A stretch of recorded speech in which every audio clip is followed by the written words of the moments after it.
Para muchísima gente, 2020 fue un año realmente horrible. Mucha buena gente perdió su trabajo, otros perdieron la cabeza, supongo, y todos tuvimos problemas para conseguir cosas tan simples como comida, papel higiénico o medicamentos. Lo que casi nadie piensa es que a la gente mala le pasó lo mismo, a tipos como yo, por ejemplo.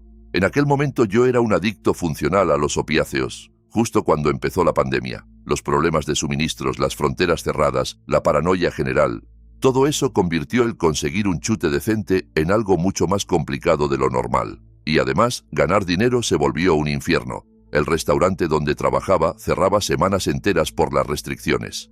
Mi cheque de estímulo voló en menos de lo que me duró la resaca del fin de semana, y después de unas semanas quemándome el fondo de emergencia, empecé a preocuparme de verdad.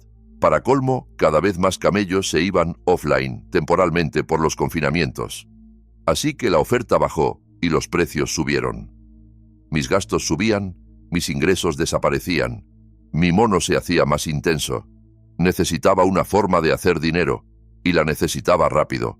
Probé un montón de cosas absurdas, hasta que se me ocurrió montar un dominio .onion. Básicamente, un sitio en la parte más oscura de Internet. Ya escucho a los frikis corrigiendo los detalles, pero en esencia era eso, una web en la red oculta. Para ser sincero, al principio lo hice casi como un chiste, un experimento desesperado. Ya llevaba tiempo queriendo aprender a montar un sitio accesible con Tor, así que lo que terminé subiendo era una mezcla entre broma y súplica al universo. Pero me lo curré. Trabajé muchas noches dándole forma, afinando textos, preparando imágenes, y cuando al fin lo puse online, me sentí ridículamente orgulloso. En la parte superior de la página, bien grande, estaba el título y el concepto del sitio, Dirty Deeds Done Dirt Cheap, travesuras sucias a precio de risa. Lo abrevié como 5D. Era una referencia a una de mis canciones favoritas de AC/DC, y me pareció el título perfecto para vender un conjunto muy concreto de servicios a la gente del este de Texas y del oeste de Luisiana. Porque sí, podía ser un adicto de poca monta, pero también era un adicto a la adrenalina. No me veía paseando perros de señoras mayores ni ayudando a nadie a mudarse de apartamento. Yo quería algo emocionante, algo que le metiera un poco de vida al encierro. Así que ofrecía algo sencillo: venganza. Si alguien tenía un ex amargado o un jefe cabrón, yo me encargaba de hacerle una broma muy pesada a cambio de un precio fijado de antemano. Los clientes pagaban la mitad por adelantado y la otra mitad después, con la amenaza clara y directa de que, si no liquidaban el resto, la víctima recibiría pruebas de quién había pagado por el trabajito. No creía que aquello fuera a tener mucho movimiento. No era una página normal que saliera en Google si le pagabas algo de publicidad. Para entrar a 5D necesitabas usar Tor, y la gente normal no usa Tor. Aún así, un día revisé el correo asociado al sitio casi por curiosidad, sin esperar nada, y me encontré con un encargo. Un mensaje de un usuario anónimo, como lo eran todos, que decía que su exnovio era un abusador y que necesitaba que alguien lo pusiera en su lugar. Le propuse llenar las rejillas de ventilación de su coche con sardinas. Le expliqué que, con el calor del verano, en 1 o 2 días, el interior del coche iba a apestar a muerte. A ella le encantó la idea. Me transfirió la mitad en criptomonedas y esa misma noche conduje hasta la dirección que me había dado y ejecuté el trabajo sucio. Tomé fotos como prueba y cuando volví a casa, las envié. Minutos después tenía la otra mitad del pago en mi cartera digital. La chica parecía encantada con el resultado, así que pagó sin rechistar. Cuando le dije que me recomendara a alguna amiga, lo hizo. Un par de días más tarde ya tenía mi segundo encargo. Esos 2 primeros trabajos fueron los únicos que tuve durante casi 3 meses, pero cuando el gobernador Greg Abbott anunció la segunda orden de quedarse en casa, supongo que más gente empezó a curiosear por la parte oscura de Internet. Poco a poco, muy poco a poco, el negocio comenzó a moverse. Embarré con excremento de perro la manija de la puerta de un tipo que, según mi cliente, les había robado horas extras a sus empleados. Cubrí toda la casa de una profesora con rodajas de mortadela barata, creando una especie de mosaico rosado. Sabía, y confirmé en Internet, que la grasa y el ácido de esos embutidos, al sol, queman el barniz y arruinan la pintura. Me dijeron que aquella mujer había bajado la nota de un niño por pura maldad, pero la verdad es que me daba igual. Mientras el pago en Bitcoin llegara a mi cartera, yo hacía el trabajo. Una vez cubrí una entrada entera con brillantina y rocié el césped con herbicida, formando una palabrota enorme que se veía desde la calle. Otra noche rocié las paredes de una casa con emulsión de pescado pura. Ese líquido se mete en cada poro, cada grieta, y lo empapa todo con un olor a marea baja mezclada con cadáver que se queda ahí como mínimo 6 semanas. Con el tiempo, me convertí en una especie de artista del rencor. Mis bromas eran crueles pero imaginativas, y con todas las fotos que iba subiendo a la web, los visitantes podían comprobar que iba en serio, que era eficaz. Eso empezó a atraer cada vez más clientes. Al principio todo era relativamente ligero, dentro de lo que cabe, bromas pesadas, venganzas mezquinas, pero conforme avanzaban los meses, los encargos comenzaron a oscurecerse. Una vez, un usuario me pidió que recogiera un paquete en un punto de entrega abandonado y lo llevara a otro punto igualmente desierto. Sabía perfectamente que debía de ser droga, o quizá un arma robada envuelta en una camiseta y llena de cinta adhesiva.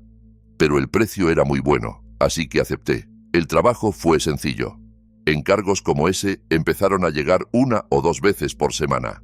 Eran mis grandes fuentes de ingresos durante un tiempo, hasta que comenzaron a pedirme cosas que se acercaban demasiado a mi límite. En una ocasión me ordenaron recoger una memoria USB en un escondite y llevarla a un tipo en Kilgore. Lo conocí en un aparcamiento vacío, conectó el dispositivo a su portátil y le hizo algo que no sé si era copiar información o cargarle un archivo. Luego tuve que devolver la misma USB al lugar donde la había encontrado. No tengo ni idea de qué había en ese aparato, y tampoco quiero saberlo. Solo sé que la mirada de aquel hombre me hizo sentir que aquello era algo muy, muy sucio. Esa fue la primera vez que volví a casa después de un encargo pensando que quizá debía empezar a ser más selectivo con lo que aceptaba. Para entonces, ya no estaba desesperado por dinero. El restaurante había reabierto y yo volvía a tener turnos. Lo que hacía en 5D ya no era solo por necesidad. Lo hacía por la adrenalina. Seguí aceptando algunos trabajos más, pero nada tan retorcido. Aún así, cada vez notaba más el cambio en la clientela. Menos encargos que pudieran considerarse bromas, y más encargos que me dejaban un nudo en el estómago al terminar. Ya había decidido cerrar la página cuando llegó la última solicitud. Pero como pronto verás, el dinero que ofrecían convirtió un no en un peligroso bueno, espera. En esa etapa casi no revisaba el correo de 5D, solo 1 o 2 veces por semana. Eché un vistazo rápido a los mensajes, descartando las peticiones más raras que sin duda eran mucho más ilegales que hacer que el coche de alguien oliera a anchoa. Y entonces vi ese encargo. Ofrecían mucho más dinero del que nunca me habían pagado. Cobraba un par de cientos de dólares por trabajos básicos. Para cosas más complejas o costosas, como la de la emulsión de pescado, llegué a cobrar unos miles. Pero este mensaje ofrecía $10,000 por una sola noche de trabajo. Les contesté dejando algo muy claro. Si el trabajo implicaba hacer daño físico a alguien, no estaba interesado. Ellos respondieron diciendo que yo no tendría que herir a nadie, pero que el trabajo quizá implicaría coacción y posiblemente algo de fuerza física. $10,000 por una noche. Me dije que por esa cantidad no me importaría sujetar a alguien, empujarlo, intimidarlo, siempre que pudiera asegurarme una huida limpia. Solo entonces pregunté qué querían exactamente, y fue solo entonces cuando soltaron la bomba. Querían que secuestrara a alguien. Por supuesto tuve preguntas. La primera fue, ¿a quién? No estaba preparado para la respuesta que recibí, y no por el nombre, sino por la ausencia de nombre. Dijeron que daba igual quién, cualquiera. El encargo era secuestrar a cualquier mujer, preferiblemente adulta, pero que una niña también les servía. En cuanto leí eso pensé, ni de coña. O esto es una broma de muy mal gusto o es una trampa de la policía. Y entonces lo estropearon del todo diciéndome que pertenecían a una organización grande y en la sombra, que disfrutaba, y cito, de canibalismo en vivo. No estoy hablando del canibalismo normal, el de historias de expediciones que se pierden en la nieve, como la expedición Donner. El canibalismo en vivo, según ellos, consistía en amputar partes de la víctima mientras seguía consciente, cocinar esas partes frente a sus ojos y comérselas mientras la persona seguía viva. Les llamé farsantes. Les dije que no me creía ni una palabra, que no quería volver a saber de ellos y que no me escribieran más. Pensé que ahí se acababa el asunto, pero entonces me enviaron algo que no esperaba: la clave pública extendida de una de sus carteras de criptomonedas. Sin entrar en demasiados detalles técnicos, si introduces esa clase de clave extendida en un explorador de blockchain, puedes ver el balance total de la cartera y todo su historial de transacciones. No es precisamente inteligente compartir algo así con un desconocido, porque revela mucho más de lo que la gente imagina. Pero gracias a eso supe que aquel tipo no estaba fanfarroneando. Tenía como $500,000 en Bitcoin, moviéndose constantemente. Veías criptos entrar y salir todos los días, algunas transacciones mucho más grandes que los 10.000 que me ofrecía. Era la mejor prueba que podía haberme dado de que, por lo menos en lo económico, era completamente real. Me quedé helado. Pero aún no estaba horrorizado. No del todo. Solo porque el tipo tuviera tanto dinero no significaba que la historia del canibalismo no fuera una fantasía enfermiza. Podía seguir siendo una broma macabra, un juego de rol retorcido. Sin embargo, en vez de ignorar mis dudas o reírse, aquel usuario se esforzó en responderme con calma. No quiso dar ningún detalle de la supuesta organización, solo repetía que existían. Pero añadió algo: si alguna vez aparecían restos de alguna chica y se abría una investigación, no querían a alguien que se derrumbara y corriera a la policía. Buscaban a alguien capaz de vender una vida humana por unos miles de dólares y seguir durmiendo tranquilo. Y por alguna razón pensaron que esa persona era yo.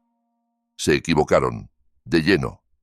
Desde el momento en que la palabra secuestrar apareció en la pantalla, yo ya había salido mentalmente de ese trato. Todo lo que pregunté después, cada detalle que conseguí arrancarle, fue pensando en que pudiera servirle a la policía. Ni siquiera confirmé el encargo, solo dije que estaba interesado y que le respondería en menos de 24 horas. Ni siquiera habían pasado 2 cuando ya había apagado 5D para siempre. Estaba agotado, destrozado, y necesitaba dormir. Pero no pude. En lugar de meterme en la cama, salí de casa todavía de noche y fui hasta una cabina telefónica. Con un programa de texto a voz en mi móvil, fui dictando todo lo que me habían dicho a la operadora de emergencias, el contenido de los mensajes, las condiciones y, sobre todo, la dirección que me habían dado para la entrega de la víctima. Supuse que ese sería el dato más útil, porque aquella propiedad tenía que estar a nombre de alguien. Lo que no me dejaba pegar ojo, lo que me empujó a denunciarlo, aun a costa de perder las pocas horas de sueño que me quedaban, fue algo que él dijo cuando le repetí que no estaba interesado. Me recordó que eran 5 cifras por una sola noche de trabajo, que valía la pena, que no me atraparían si lo hacía bien. Cuando insistí en mi negativa, su respuesta fue muy simple: si tú no lo haces, encontraremos a alguien que sí. En ese momento aún no había visto su cartera de Bitcoin, así que sus palabras no tuvieron el peso que tendrían después. Pero cuando vi su saldo y su historial, entendí que no era una amenaza vacía.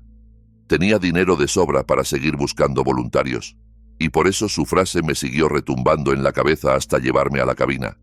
Nunca estuve 100% seguro de que todo aquello fuera real. En Internet nunca puedes estarlo. Pero, aunque me daba miedo, tampoco esperaba volver a oír nada del tema. No creía que terminaría en juicios, noticias ni arrestos. Era una pesadilla que prefería olvidar. Hasta que un día, meses después, vi un titular. Era septiembre. Estaba haciendo scroll sin pensar demasiado cuando leí una noticia sobre un hombre de Texas. Y como era algo local, me llamó la atención. Lo que decía el artículo me dejó con la boca abierta. Un hombre acababa de ser condenado por solicitar asesinato y canibalismo a través de Internet. Su nombre era Alex Barter. Resumiendo, Barter había contactado en línea con un policía encubierto y, según la investigación, le ofreció dinero para secuestrar a una víctima. Fue igual de explícito con el destino que le esperaba a esa persona. La descripción de lo que pretendía hacer con el cuerpo era prácticamente calcada a lo que aquel usuario anónimo me había contado a mí. No se mencionaba nada de una cartera de Bitcoin en las noticias y había algunos detalles que no encajaban al milímetro, pero la esencia era la misma. Ver la foto de Barter fue desconcertante. Si buscas su imagen, entenderás lo que digo cuando afirmo que estoy siendo muy generoso al decir que no tiene pinta de cerebro criminal. Tenía solo 23 años cuando lo condenaron y dijeron que actuaba solo. Pero Barter Había sido detenido en 2018. Simplemente habían tardado hasta 2020 en sentenciarlo. Si eso era cierto, entonces, ¿con quién demonios estuve hablando yo? Eso es lo que me hace pensar que, por desgracia, sí existe algún tipo de red ahí fuera. Puede que no sean los genios del mal que creen ser, pero tienen dinero, y por lo que parece, también tienen gente. Quizá gente no sea la palabra correcta. Tal vez sean carne de cañón. Peones, si quieres ponerte elegante. Personas a las que utilizan para hacer el trabajo sucio y mantener limpias las manos de los verdaderos monstruos. Y creo que una de esas personas fue la que se puso en contacto conmigo. A día de hoy, sigue dándome escalofríos saber que alguien así existe. Escalofríos, y otra cosa peor, la certeza de que habrá más. Tarde o temprano encontrarán a alguien que acepte su oferta. Y esa pequeña verdad es algo que aún me mantiene despierto por las noches, incluso tantos años después. Ahora respira hondo, porque lo que viene a continuación no pasa en pantallas ni foros, sino en un aparcamiento cualquiera, en plena luz del día, donde alguien descubre que su vida tiene precio y que ya hay quien está dispuesto a pagarlo. Me llamo Marcos y crecí en Alemania, y durante toda mi vida intenté ser una buena persona. Obedecí a mi madre y a mi padre, me esforcé en el colegio y en la universidad, y me preparé con disciplina y paciencia para hacer carrera en una de las empresas de manufactura más prestigiosas del país. Era ambicioso, agresivamente ambicioso quizá, y no puedo negarlo, pero nunca fui arrogante. Siempre procuré ser ético y humilde en mi trato con los demás. Donaba parte de mi salario a organizaciones benéficas y también parte de mi tiempo a una asociación local de personas sordas. Admito que, en el fondo, eso reforzaba mi propia sensación de estar haciendo lo correcto, pero formaba parte de una vida centrada en el trabajo, la familia y el servicio a la comunidad. Pensaba que eso sería suficiente para mantenerme alejado de cualquier problema serio. Me equivocaba. En 2010, con 32 años, no había tenido un solo altercado violento desde una pelea tonta en el patio del colegio, en un partido de fútbol. Llevaba una vida sencilla y feliz. Me había casado en 2008 y para entonces, mi esposa y yo habíamos decidido empezar a buscar un bebé. Era un periodo luminoso, quizá el más feliz y esperanzador que he tenido, pero también agotador. No lo digo como broma fácil. Lo digo porque nos sumergimos de lleno en los preparativos. Planos para la futura habitación del bebé, muebles, colores, listas de cosas que comprar. Había tanto que planear que empecé a perder horas de sueño. Y no solo por la idea de ser padre primerizo. Al mismo tiempo había presentado mi candidatura para un ascenso en el trabajo. Un compañero había renunciado y había quedado vacante un puesto de subdirector de mi departamento. No era el director general, pero significaba estar por encima de mis antiguos compañeros, tomar decisiones, organizar el trabajo, tener responsabilidades y beneficios mayores. Casi todo el mundo se presentó. Yo fui honesto sobre mi intención. Nos deseamos suerte unos a otros y, al menos en apariencia, todos teníamos esa actitud de que gane el mejor. Con el tiempo descubrí que no era exactamente así. Recuerdo el día en que un colega de otro departamento me dio una buena noticia. Todos habíamos pasado ya por la entrevista, pero la dirección todavía no anunciaba su decisión. Estábamos en esa espera tensa cuando un viejo amigo se me acercó. Salía con una secretaria de los altos cargos, Clara, la única que tenía acceso al lounge ejecutivo. Allí había oído a uno de los jefes decir que yo había hecho una entrevista excelente y que estaba en un grupo final de solo 4 candidatos. Imagina cómo me sentí. Fue como si alguien hubiera abierto una ventana en una habitación asfixiante. Me llené de entusiasmo y pasé todo el día flotando en esa pequeña nube de esperanza, hasta que se hizo la hora de irme a casa. Cuando me senté en el coche, el cansancio me golpeó con fuerza. Por un momento pensé en reclinar el asiento y dormir 1 hora antes de conducir. Pero decidí que lo mejor era ir directo a casa. Metí la llave en el contacto, abroché el cinturón y, por puro reflejo, miré por el retrovisor para ver si venía alguien detrás. Si hubiese tardado unos segundos más en hacerlo, quizá hoy estaría muerto. En el espejo vi una figura enmascarada justo detrás del coche, agachada, casi pegada al maletero. En un primer instante pensé que era un ladrón, alguien intentando robar el coche. Mi reacción fue automática. Cerré los seguros y giré la llave para arrancar. En el mismo momento en que el motor cobró vida, sonó el primer disparo. El cristal del parabrisas estalló en una lluvia de fragmentos, y también el de la ventana trasera. Me agaché instintivamente, hundiéndome en el asiento todo lo que pude. Si no lo hubiera hecho, ahora estaría muerto. Más tarde la policía me explicó que una de las balas atravesó el reposacabezas, justo por donde minutos antes había estado mi cráneo. A pesar del pánico, fui capaz de conducir, pero iba tan descontrolado que casi choqué contra la hilera de coches aparcados al salir del estacionamiento. No sé cuándo dejó de disparar el hombre enmascarado. Estaba demasiado concentrado en escapar. No levanté la cabeza ni conduje de forma normal hasta que ya estaba en la calle, lejos del edificio, pisando el acelerador como si el demonio me soplara en la nuca. No puedo decir cuánto tiempo estuve conduciendo, pero lo hice a toda velocidad. Sabía que podía verme la policía y detenerme, pero en ese momento me daba igual. De hecho, habría sido un alivio. Al final, me detuve en el aparcamiento de un restaurante de comida rápida. Fue allí donde llamé a emergencias, todavía con las manos temblando. Una agente llegó en cuestión de minutos. Le conté lo sucedido como pude, con la voz quebrada, y ella me ofreció, muy tranquila, llevarme en el coche patrulla a comisaría para tomar una declaración más detallada. Mi coche había quedado hecho un colador de cristales y agujeros. No era seguro conducirlo. Horas más tarde me llevaron a casa. Tuve que contarle a mi esposa, que rompió a llorar en cuanto me vio, que alguien había intentado matarme, que por algún motivo que desconocíamos, alguien había estado esperando en el aparcamiento con un arma, listo para disparar en cuanto yo me sentara al volante. Durante semanas, me aferré a la idea de que simplemente había sido víctima de un intento de robo muy agresivo. Un asaltante desesperado, un drogadicto dispuesto a matar por escapar con un coche. No podía. No quería pensar que alguien había apretado el gatillo específicamente para acabar conmigo. Estaba equivocado. La policía encontró al tirador y lo hizo más rápido de lo que yo creía posible. Siempre he tenido fe en la eficacia de la Bundespolizei, pero la rapidez con la que lo capturaron fue impresionante. Yo esperaba que la motivación fuese la avaricia más básica. Dinero, coche, algo así. Y sí, había avaricia de por medio, pero no quería mi vehículo. Quería mi vida. El hombre, un delincuente de medio pelo con problemas de droga y deudas, decidió cooperar a cambio de una condena más leve. Lo que contó me dejó completamente helado. Lo habían contratado para matarme.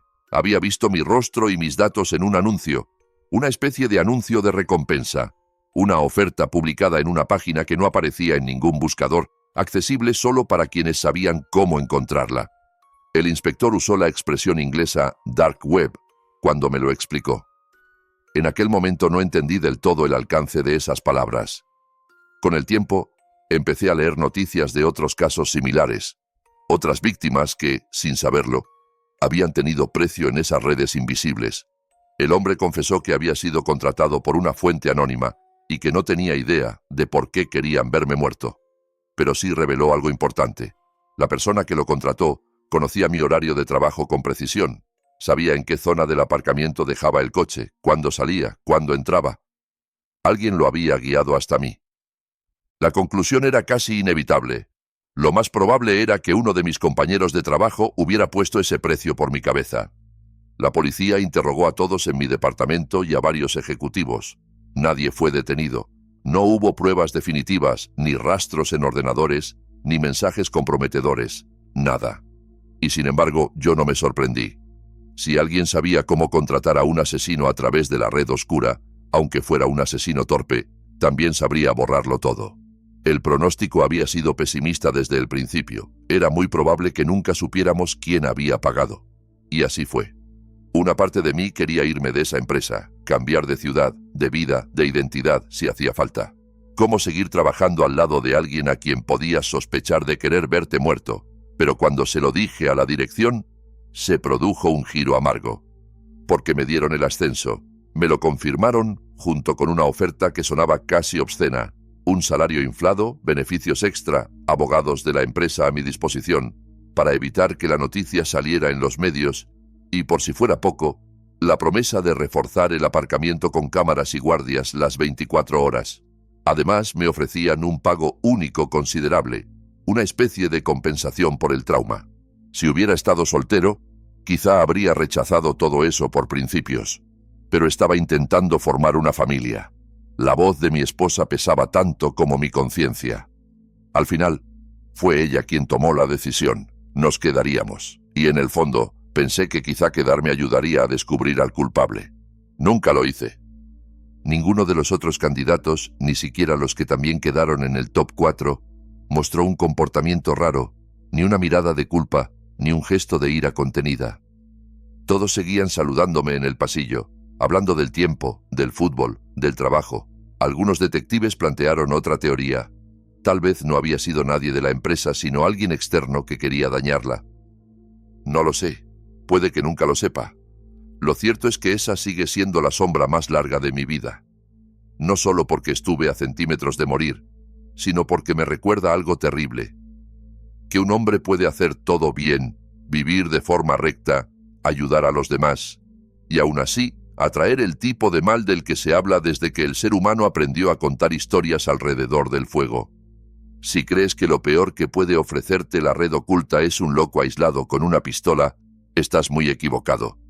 La siguiente confesión viene de alguien que se creyó más listo que todos, que quiso dominar ese mundo desde un teclado, y terminó huyendo de su propia ciudad como si fuera un fantasma. Hola, puedes llamarme Hache. Crecí en Londres y desde niño sentí una fascinación casi enfermiza por los ordenadores. Mis padres no eran ricos, pero les iba bastante bien, lo suficiente como para comprar un PC cuando todavía venían con Windows 95. Yo me perdía durante horas en el MS Paint o jugando a los videojuegos que mi padre traía en disquetes del trabajo. Aquella máquina, para mí, era magia pura. Conforme fui creciendo, esa magia se transformó en curiosidad técnica. No solo quería jugar, quería saber cómo funcionaba todo aquello. En el año 2000 mi padre nos contrató una conexión de internet por módem telefónico. Ese chillido metálico al conectar cambió mi vida. Me convertí en un completo friki de la informática, y quizá en el mejor momento posible. El país estaba en plena revolución tecnológica, y cualquier carrera relacionada con IT era prácticamente un boleto dorado. Las empresas se mataban por contratar a gente capaz de administrar redes, mantener servidores y llevar sus negocios al comercio electrónico. Si sabías hacer eso, les generabas cientos de veces más de lo que te pagaban. En 2008 conseguí uno de esos trabajos. Decir que caí de pie sería quedarme corto. Tenía un sueldo excelente, un futuro brillante y, sobre todo, un trabajo que me apasionaba. Me esforzaba, sí, pero porque me fascinaba todo lo que hacía. Mucho antes de 2008 ya había leído sobre algo que, por entonces, se movía entre la teoría científica y la leyenda urbana, la Deep Web. Gente que hablaba de capas escondidas de Internet, de páginas privadas que no aparecían en ningún buscador. La Deep Web, en realidad, no es más que eso: contenido privado, áreas cerradas, bases de datos, intranets. Nada intrínsecamente siniestro. Es como la diferencia entre una calle y el interior de tu casa. Lo inevitable era que algunos usaran ese interior para cosas ilícitas. Con el tiempo empezó a escucharse otro término: Dark Web. Y ese sí que señalaba algo más concreto: sitios ocultos, accesibles a través de redes anónimas, donde se vendía mercancía ilegal y, según algunos rumores, incluso se contrataban sicarios. Te puedes imaginar lo que aquello hizo con mi curiosidad. Me lanzó de cabeza a ese mundo. No tardé demasiado en encontrar la Silk Road. Era un nombre perfecto, una referencia a la ruta de la seda que unía Asia con Europa hace siglos. Pero esto era cualquier cosa menos un negocio regulado. La Silk Road, creada por un estadounidense y lanzada, si mal no recuerdo, en 2011, vendía de todo. De todo. Pero bajo ese todo se escondían principalmente drogas, armas y contrabando raro, dispositivos de hackeo, medios prohibidos en algunos países, dulces asiáticos que no cumplían las normativas sanitarias estadounidenses. Era un mercado casi sin reglas. Lo que más me sorprendió no fue la variedad, sino el sistema. Había un puñado de normas, sí, pero todo funcionaba sobre una especie de código de honor. Y eso rompió mi idea clásica del tráfico de drogas. Yo siempre había imaginado cortes, adulterantes, trampas por todas partes. Pero en la Silk Road Muchos vendedores eran mayoristas e incluso productores directos que ofrecían productos de altísima pureza a precios tirados. Su truco era sencillo: eliminaban intermediarios y estaban ganando auténticas fortunas. Durante unas 2 semanas entré en la Silk Road todos los días, solo a mirar, a observar precios, comentarios, sistemas de reputación. Mi curiosidad empezó a cambiar de forma. Lo que antes era una fascinación casi académica empezó a parecer una oportunidad. Y lo que ahora sé que era simple avaricia, en aquel momento me parecía ingenio. Ganaba buen dinero y me gustaba mi trabajo, pero mi vida era tranquila, demasiado tranquila. Seguía siendo lo bastante joven y estúpido como para echar de menos cierta emoción. Además, la Silk Road era un sistema nuevo que diseccionar. Rutas, tiempos de entrega, embalajes, comisiones. Todo eso me seducía. Un día de principios de 2012 me decidí. Hice algo que cambió mi vida para siempre. Compré medio kilo de heroína. Pagué unos $10.000 en criptomonedas. El vendedor tenía puntuación casi perfecta y cientos de reseñas. Prometía esconder la mercancía dentro de algún pequeño electrodoméstico antes de enviarla. Aunque confiaba en el sistema de valoraciones, una parte de mí no terminaba de creer que el paquete fuera a llegar. Pero llegó. Lo trajo el servicio postal, como si fuera cualquier compra de catálogo. En la caja había un monitor de ordenador. Lo desmonté pieza por pieza con las manos sudorosas. Y allí estaba, varios paquetes perfectamente sellados, medio kilo de heroína afgana de color marrón dorado. Lo suficiente como para pasar entre 12 y 16 años en prisión. Y entonces vino el paso que, ahora lo sé, fue el más peligroso de todos: conseguir un comprador. Puede que creas que fue complicado, no lo fue. Bajé al centro un viernes por la noche, me acerqué al primer vagabundo que vi y le dije que le daba algo de dinero si me enseñaba dónde compraba Brown. El hombre me llevó hasta una cabina telefónica, llamó a un número y 15 minutos después apareció un chaval en bicicleta. El vagabundo compró una bolsita. Cuando el trato terminó, me acerqué al chico de la bici y le dije que quería hablar con su jefe. Todavía era casi un niño, pero me miró como si yo estuviera loco. Aún así, aceptó apuntar mi número y dijo que se lo pasaría a su jefe. Menos de 2 horas después, mi teléfono sonó. Me dijeron que fuera a una calle concreta, en una zona industrial, y esperara. Era tarde, hacía frío, y la calle estaba desierta. Antes de salir de casa hice algo crucial. Me puse un pasamontañas. Me escondí en un portal oscuro.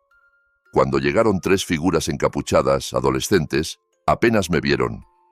Los asusté casi tanto como ellos a mí cuando di un paso al frente. Me registraron de arriba abajo, desconfiados. Cuando comprobaron que no llevaba armas ni micrófonos, uno de ellos, más delgado y demacrado, me pidió ver la mercancía. Había tenido la buena idea de llevar solo una muestra, bien escondida. Saqué un pequeño paquete, lo abrió con nerviosismo, apartó un poco sobre el dorso de su mano y lo aspiró de golpe. Sabía que el producto era puro, pero no estaba preparado para la reacción. Se quedó prácticamente sin fuerzas, tambaleándose, con la cabeza colgando, incapaz de articular palabra. Sus amigos se reían, impresionados y divertidos a partes iguales. Ese gesto, esa forma de quedar zombi delante de mí, fue una publicidad mejor que cualquier palabra. Me llevaron hasta la planta superior de un edificio de pisos, lo que en Estados Unidos llamarían un trap house. Ahí estaba el verdadero jefe, y ahí conocí a Esteban. Lo primero que hizo fue quejarse del pasamontañas. Se lo tomó como un insulto. Me gritó, me llamó desconfiado, paranoico. Pero luego, conforme fumaba y hablábamos, cambió el tono. Empezó a bromear con que la máscara me daba personaje, que me hacía parecer un villano de película. Sus chicos me volvieron a cachear, esta vez con más calma. Pensé por un segundo en explicarle que, si la policía me estuviera escuchando, el micrófono podría estar escondido en un botón de la camisa y no lo encontraría nunca. Pero me mordí la lengua. No tuve que hablar demasiado. La muestra de heroína ya había hecho gran parte del trabajo. Esteban tenía muchas preguntas, yo respondía lo mínimo. Le dije que tenía una oportunidad de negocio muy rentable, que podíamos ganar mucho dinero juntos. Él tenía jefes a los que rendir cuentas, igual que yo tenía mi vida legal. pero si aceptaba mis condiciones, yo le conseguiría producto de calidad, a un precio que nadie más le ofrecería. Él podría dominar el mercado de su zona y yo tendría una salida constante para la mercancía. Y así empezó todo. Al principio fue un caos. Nos costó encontrar una rutina. Yo me negaba a revelar mi identidad, así que no podía conducir hasta allí con mi coche, ni aparecer a plena luz del día. Con el tiempo, desarrollamos un sistema. Me reunía con los mensajeros de Esteban en lugares diferentes cada vez, siempre por la noche, siempre con alguna prenda que me tapara el rostro. Bufanda y gafas de sol en invierno, gorra y mascarilla en verano. Cuando la reunión era con Esteban en persona, el pasamontañas era obligatorio. Nunca vio mi cara, nunca supo mi nombre, nunca me siguió a casa. Empezamos con medios kilos, luego pasamos a kilos enteros. Lo máximo que vendí de una vez fueron 2 kilos. Lo que aumentaba después no era tanto la cantidad por entrega, sino la frecuencia. La Silk Road no era perfecta. A veces el producto bajaba de calidad. O una cuenta con buena reputación desaparecía de la noche a la mañana, llevándose consigo la confianza que había costado meses construir. Había riesgos. Cada paquete que recibía era una lotería. Entregar aquellas cantidades también era una forma de ruleta rusa. Caminar por la ciudad con varios paquetes pegados al cuerpo me ponía los nervios de punta. Nunca llegó a volverse normal. Siempre sentía una mano invisible apretándome el estómago, pero el dinero que entraba era indecente. Esteban me pagaba en efectivo, fajos y fajos de billetes. La mitad los depositaba en una especie de cooperativa financiera muy turbia, regentada por un par de tipos de origen bangladesí que se quedaban con un 10% por blanquear mi dinero. La otra mitad la usaba para gasolina, comida, pequeños caprichos, siempre intentando que no llamara la atención. Nada de aparecer con decenas de billetes morados pagando un café. Así estuve más de 2 años. La Silk Road fue cerrada y su fundador arrestado, pero en cuestión de meses aparecieron clones y sustitutos. El mercado cambió de nombre, pero la dinámica seguía siendo la misma. Apenas tuve que hacer una pequeña pausa antes de seguir vendiendo, hasta que llegó el día en que casi me pescan, o, al menos, así lo sentí. Acababan de dejar un paquete con 2 kilos de heroína en la puerta de mi piso. Estaba oculto dentro del compartimento falso de una arrocera. Aún no había tenido tiempo de meterlo dentro de casa cuando llamaron a la puerta. Era un policía. Un agente de barrio que, según dijo, estaba investigando una serie de robos en el edificio. Me preguntó si había visto algo raro. No llegó a entrar en el piso, no miró la arrocera, ni siquiera se fijó en el paquete. Pero yo me quedé paralizado de puro miedo. La paranoia es una droga potentísima. Fue la primera vez que pensé seriamente en dejarlo. Para entonces ya había ganado una cantidad que rozaba el $1.000.000. No llegaba, pero era lo bastante como para comprar una casa, malgastar otra parte y guardar un buen colchón para el futuro. Había tenido una suerte obscena. Decidí retirarme, vendí unos pocos paquetes más para cerrar la temporada y tener un poco de dinero extra para celebrarlo. Entonces llamé a Esteban para comunicárselo. Me doy cuenta ahora de lo ingenuo que fui. Verdaderamente creí que se alegraría por mí. No éramos amigos, pero habíamos compartido demasiados negocios para no sentir cierta camaradería. Pensé que se mostraría decepcionado, sí, pero resignado. No fue así. Cuando le dije que iba a salirme, se quedó en silencio. Esteban era hablador, casi demasiado. Para un traficante, esa verborrea era peligrosa, pero él no sabía callarse. Así que su silencio me puso los pelos de punta. Entonces empezó a hablar. Me dijo que no aceptaba mi dimisión, que no funcionaba así, que él contaba con mi mercancía, con mis precios, con mi discreción. Usó un montón de términos de negocios sacados de contexto, intentando sonar como un ejecutivo. Pero el mensaje era claro. Sin mí, él ganaría menos. Y eso no le gustaba nada. Las amenazas no tardaron en aparecer. A mí, a mi familia, a cualquier persona que se cruzara en su mente. Lo único que me sostuvo en ese momento fue la seguridad de que él no sabía quién era yo. Había sido meticuloso hasta el extremo. Nunca le di mi nombre, nunca vio mi rostro, nunca me siguió a casa. Las únicas pistas reales que tenía sobre mí Eran mis ropas, siempre diferentes a las que usaba en mi vida normal, y mi voz. A menos que tuviera una tecnología milagrosa basada en analizar voces para rastrear direcciones, no podía encontrarme. O eso creía yo. Colgué. Colgarle el teléfono a un hombre como Esteban no es algo que mucha gente haga y cuente. Yo lo hice, no porque fuera valiente, sino porque estaba convencido de que no podía tocarme. Pasaron 6 meses. Dejé de entrar en páginas ocultas. Me comporté como un ciudadano ejemplar. No gasté demasiado dinero de golpe. La Silk Road terminó por desaparecer para siempre. Nadie vino a buscarme. Empecé a creer que, de verdad, lo había conseguido, que me había salido con la mía, y entonces decidí darme un capricho. Un Bentley. No uno nuevo, claro. Un Bentley usado, de un programa de vehículos certificados. Aún así, era un sueño. Visité el concesionario un par de veces, siempre de pasada, mirando los modelos desde el coche, imaginando cómo sería sentarme al volante. Cuando ya me sentía a salvo, comencé a hablar con los vendedores. Me aconsejaron, me enseñaron opciones, intentaron convencerme de que comprara modelos más llamativos. Yo quería algo discreto, elegante, que no gritara «nuevo rico». Esos modelos tardaban más en entrar en el programa de segunda mano. Esperé 6 semanas. Un día me llamaron y me dijeron que por fin había llegado un coche que encajaba exactamente con lo que buscaba. Casi volé al concesionario. Negociamos un poco. Puse un depósito. Me senté con el vendedor en su pequeño despacho con paredes de cristal, con el corazón palpitando de emoción. Firmé papeles, bromeé con él, miré las fotos del coche una y otra vez. Estuvimos así unos 45 minutos. Durante ese tiempo entraron 2 hombres al concesionario. Vestían bien, uno con traje oscuro, el otro con una chaqueta de cuero. Pasearon entre los coches expuestos, hablaron con una vendedora. Apenas les presté atención. Cuando firmé el último documento y estreché la mano del vendedor, me levanté para irme. Fue entonces cuando noté que uno de esos 2 hombres me miraba fijamente, inmóvil. Llevar tantos años en Londres te enseña a no devolver esas miradas. Uno aprende a ignorar provocaciones. Pensé en voz baja. ¿Qué miras? Sin levantar la vista. Continué hacia la salida, controlando la respiración. Ya casi estaba junto a la puerta cuando, contra mi mejor juicio, alcé la mirada. Fue solo un segundo. Suficiente. Era Esteban. Llevaba traje y corbata, muy distinto al chándal y la sudadera con los que lo conocí. Pero no cabía duda. Era él. Y me miraba como si acabara de ver un fantasma. O mejor dicho, como si acabara de ver al fantasma que llevaba años buscándolo.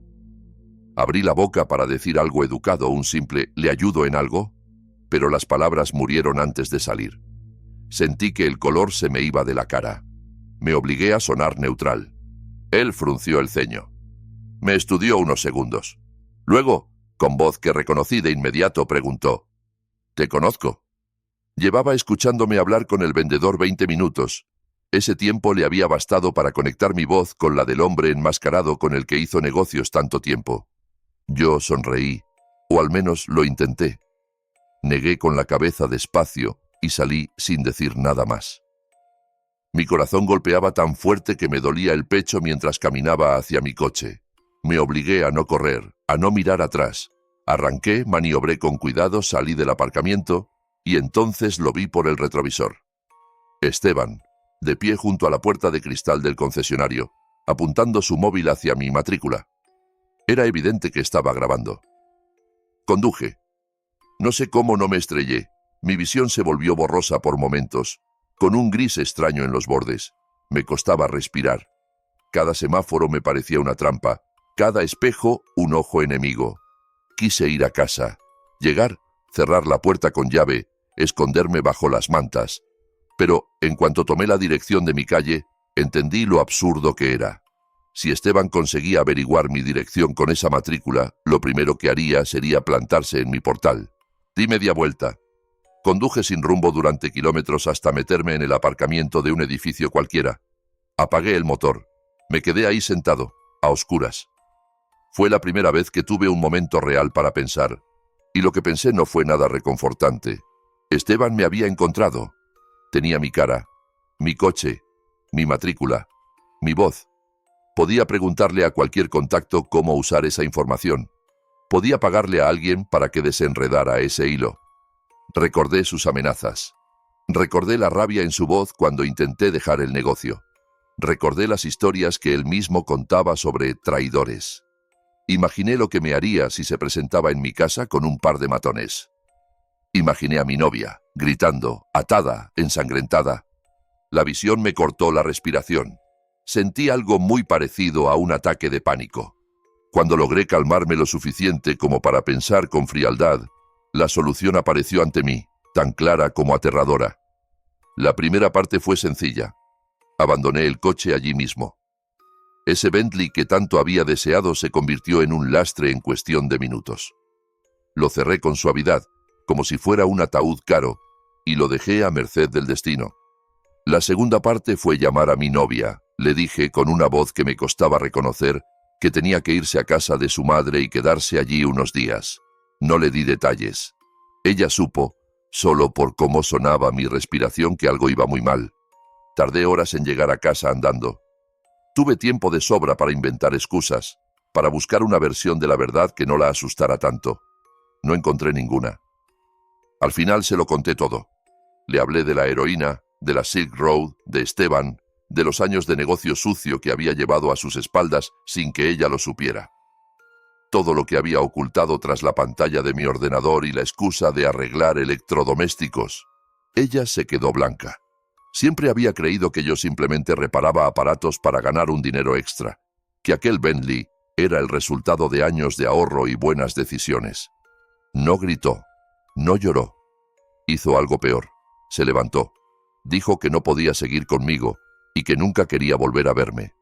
Me pidió, no, me ordenó, que me fuera de la ciudad aquella misma noche. Si de verdad había gente capaz de matarme por lo que sabía, no iba a arriesgarse a que me encontraran allí. Esa fue la última vez que hablamos. Al día siguiente, compré el coche de un amigo por una cantidad casi absurda en efectivo. Metí mis cosas en el maletero, cogí todo el dinero que aún no había lavado y conduje hacia el norte, lejos de Londres, lejos de todo. Les conté a mis padres una mentira cómoda, que había encontrado un trabajo mejor en otra ciudad, que me mudaba por oportunidades profesionales. Les dije que vinieran a visitarme cuando quisieran, que no se preocuparan. Ellos, que no son tontos, habrán sospechado algo con el tiempo. Vendí el Bentley, por cierto. Lo hice mandar a Manchester. Lo puse a la venta a través del programa oficial. Al principio fue un consuelo, un símbolo de lo que había conseguido. Pero pronto se convirtió en un recordatorio constante de mi propia avaricia y de la devastación que la red oculta había traído a mi vida. Quizá todo esto se podría resumir en una frase: no juegues con la red profunda, pero hay historias que no se pueden condensar y otras que, aunque lo intentes, se te quedan pegadas a la piel.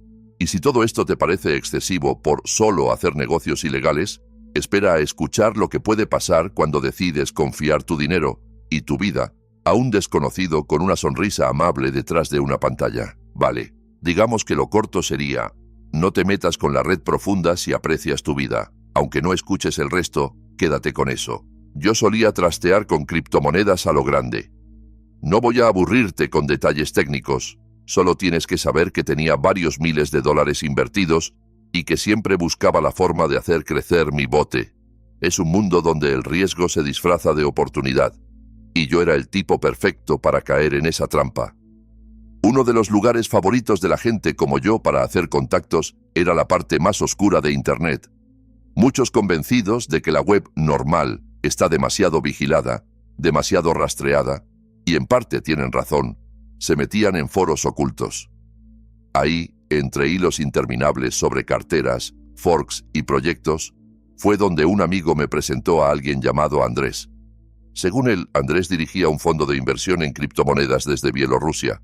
Prometía multiplicar el dinero en cuestión de meses, doblarlo, quizá triplicarlo, si las condiciones del mercado eran favorables. Mi amigo juraba que Andrés era de fiar. Llevaban tiempo trabajando juntos y siempre había cumplido. Así que pasé unas semanas hablando con él. Pregunté, dudé, miré gráficos que me mandaba, escuché su jerga de experto. Parecía saber de lo que hablaba. Al final, cedí. Le transferí en Bitcoin la misma cantidad que mi amigo había invertido con él, y me senté a esperar. Las primeras semanas me enviaba capturas de pantalla donde se veía cómo mi monto crecía. Al principio, despacio, luego, más deprisa. Hacía movimientos que yo no habría sabido hacer solo, combinaba monedas, cambiaba posiciones. Era convincente, demasiado convincente.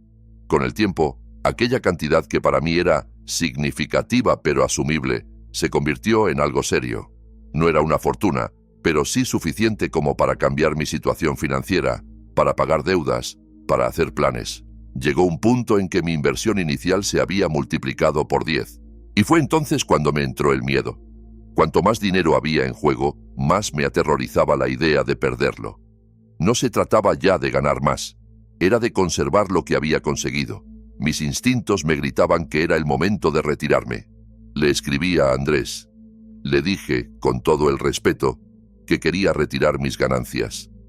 Su tono cambió. No me insultó, no me amenazó directamente, pero empezó a insistir. Dijo que retirarme en ese momento era una tontería, que estaba a punto de entrar en la fase realmente lucrativa, que si aguantaba unos meses más podría estar hablando de decenas de miles de dólares. Yo quería más dinero, claro, pero también sabía que cada día extra era una moneda lanzada al aire. Volví a decirle que quería retirarme. Al final aceptó, o eso parecía. Me dijo que había iniciado el proceso y que pronto vería reflejado todo en mi cartera.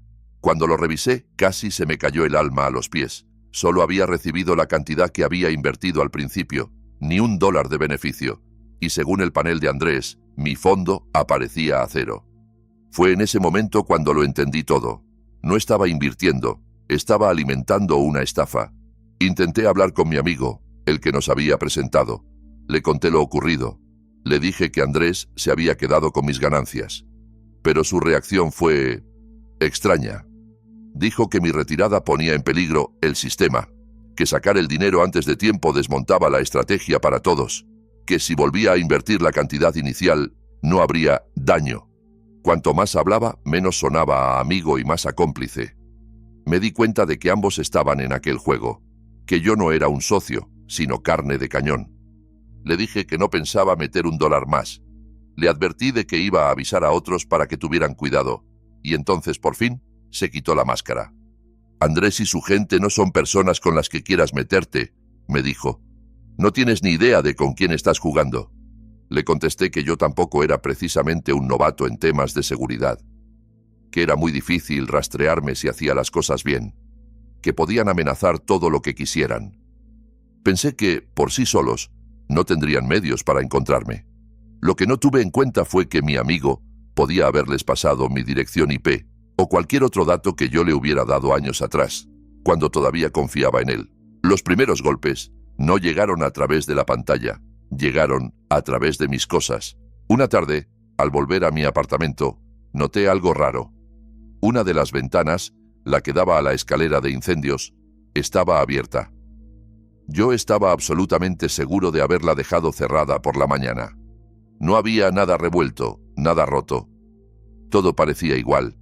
Y, sin embargo, aquella rendija abierta me dio un vuelco al corazón. Esa misma noche empecé a guardar mis documentos más importantes, mis pocos objetos de valor, todo lo que pudiera rescatar rápido. Decidí que me iría a casa de mi madre en cuanto pudiera. No me dio tiempo. Aquella noche, mientras dormía, alguien robó mi coche. Me enteré por la mañana cuando bajé al garaje y encontré el hueco vacío. Cuando volví al buzón, había un sobre sin remitente. Dentro, un papel con una sola palabra escrita a mano. Reinvierte. La broma se había acabado. Ese mismo día me fui con mi madre. En los días siguientes denuncié el robo del coche, cancelé el alquiler del apartamento y empecé a deshacerme de mis dispositivos. Tenía que asumir que estaban comprometidos. Portátiles, móviles, tablets, todo. Fue devastador. Me llevó años volver a comprar un equipo decente, pero prefería eso a que alguien me espiara en mi propia casa. Lo peor, sin embargo, llegó el día en que fui por última vez a mi viejo apartamento. Mi contrato terminaba y tenía que recoger un par de bolsas con ropa. Fui temprano, intentando pasar desapercibido. Salía del portal cargando una bolsa en cada brazo, cuando un coche giró de golpe dentro del estacionamiento. Venía demasiado rápido, demasiado directo hacia mí. Lo vi en el último segundo.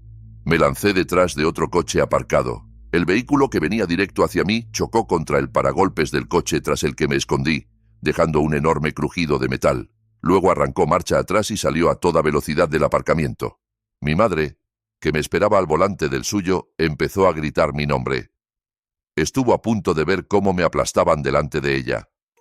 Hasta ese momento le había ocultado casi todo. A partir de ahí, ya no pude seguir mintiendo. Puedes llamarme niño de mamá si quieres, pero verla transformarse en una fiera para protegerme fue una de las pocas cosas buenas de aquella época. Le conté lo esencial. El fondo, Andrés, la estafa, las amenazas, todo lo que no me atrevía a contarle a nadie más. Ella hizo algo que yo no había sido capaz de hacer. Me sacó de allí. Me mandó a vivir con un tío mío, en otro estado, lejos. Se quedó en casa de mi padre. Aprendió a manejar su arma por si acaso, vigilando de reojo cada coche extraño que pasaba por la calle. Me ofreció dinero para que comprara un portátil y un teléfono nuevos. Luego, cuando por fin conseguí recuperar parte de mis criptos y venderlas, se lo devolví. Pero el gesto no se olvida. A día de hoy sigo sin saber exactamente cómo funcionaba la estafa. Mi teoría es que Andrés usaba el dinero de unos para inflar las cifras de otros, como un esquema Ponzi en versión digital. Un pequeño teatro para atraer incautos. No puedo probarlo. Pero sí sé algo. Quien quiera que fuera, trabajaba con gente dispuesta a colarse en una casa, a robar un coche y a atropellar a alguien solo para enviar un mensaje. Es fácil pensar que la oscuridad de Internet se queda dentro de los cables, que son solo historias estrafalarias para asustar a los curiosos. Yo también lo creía, hasta que vi cómo esa oscuridad salía a la calle y se metía en mi vida, en mi familia, en la gente que quiero. Hola amigos, gracias por haber escuchado. Recuerden activar la campanita de notificaciones para no perderse ninguna narración futura. Subo nuevos videos cada lunes y jueves a las 9 de la noche, hora del este, y hacemos directos muy divertidos todos los domingos y miércoles por la noche. Si tienes una historia que quieras compartir, mándala a mi correo letsreadsubmissions@gmail.com y quizá escuches tu relato en uno de los próximos videos. Y si quieres apoyar aún más este trabajo, puedes tener acceso anticipado a todas las narraciones y contenido extra en Patreon, o pulsar el botón de unirse para conocer las ventajas exclusivas de los miembros del canal. También puedes escuchar todas estas historias en el podcast Let's Read, disponible en las principales plataformas, y tengo un canal de True Crime llamado Saturn Soul que te invito a visitar y suscribirte. Todos los enlaces están en la descripción. Gracias de corazón, amigos. Y recuerden, por hoy se nos ha acabado el tiempo. Y si estas historias te dejaron mirando de reojo a la oscuridad de tu habitación, deja tu like antes de apagar la pantalla. Si todavía sientes que alguien podría estar observándote mientras escuchabas, suscríbete para seguir oyendo más relatos que no te dejarán dormir tranquilo. Y cuéntame en los comentarios cuál de todas estas historias te puso la piel de gallina, o qué habrías hecho tú en el lugar de sus protagonistas.